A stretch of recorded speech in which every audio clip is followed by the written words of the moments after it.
নমস্কার বন্ধুরা, কেমন আছেন সবাই? পাপিয়াস কিউলিনারি আর্টে আপনাদের সবাইকে স্বাগতম। আজকে আমি বানাবো মালপোয়া পিঠা।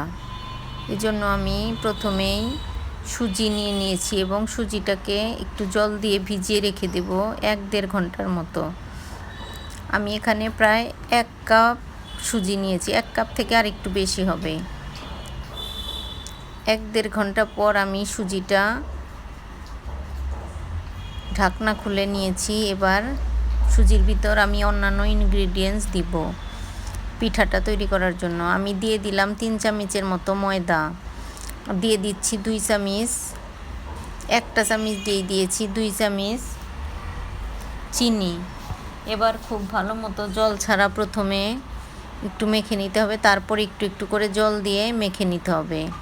আসলে মাখাটা যত ভালো হবে, তবে হাত দিয়ে মাখলে বেশি ভালো হয়। হাত দিয়ে ভালো করে মেখে নিতে হবে। মাখাটা যত ভালো হবে, ডোটা যত নরম হবে, পিঠাটা খেতে ততটাই ভালো লাগবে এবং পিঠাটা ফুলবেও। এবার ডোটা আমি তৈরি করে নিয়েছি আর আমি তেলও বসিয়ে দিয়েছি চুলায়। খুবই সহজ কিন্তু খেতে দারুণ একটা পিঠে, এই মালপোয়া পিঠে। এবার তেলটা গরম হয়ে গেলে আমি তেলের ওপর একটি করে পিঠা দিচ্ছি।